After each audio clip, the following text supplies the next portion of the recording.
Video ini bukan buat nyalahin siapa-siapa, tapi buat kamu yang pengen hidup lebih sadar finansial. Mari kita bahas.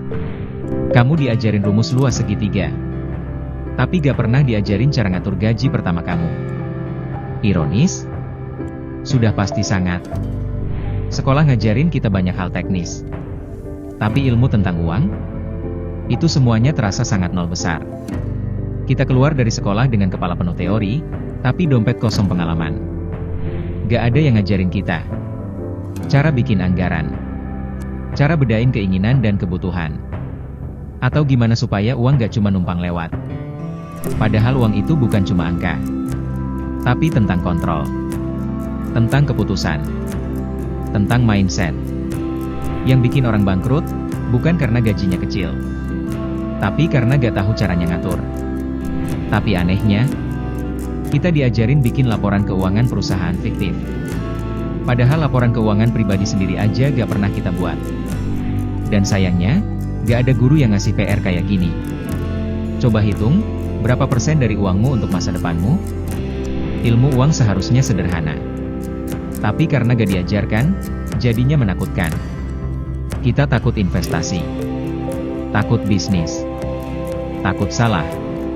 Padahal semua bisa dipelajari kalau kamu mau belajar sendiri. Karena dunia gak nunggu kamu siap.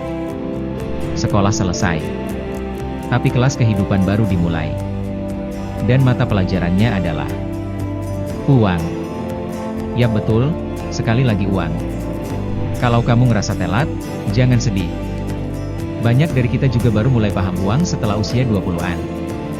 Yang penting, mulai. Semakin cepat kamu melek finansial, semakin kecil kemungkinan kamu disetir oleh uang. Tapi sebaliknya, kamu yang jadi tuan atas uangmu.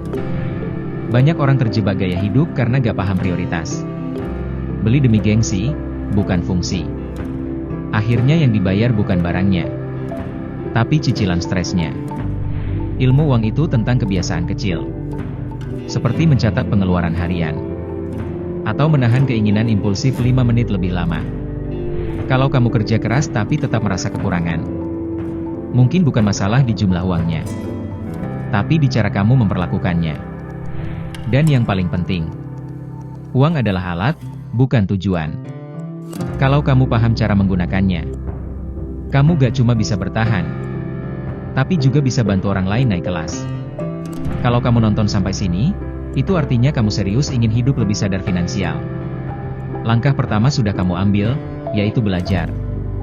Langkah kedua, tentunya itu adalah praktik. Karena tanpa aksi, semua ini cuma jadi motivasi sementara.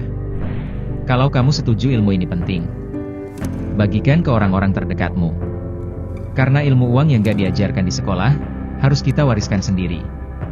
Kalau kamu sudah siap, tulis di komentar. Merdeka Finansial. Sampai ketemu di video berikutnya. Dan jangan lupa subscribe channel ini ya. Terima kasih.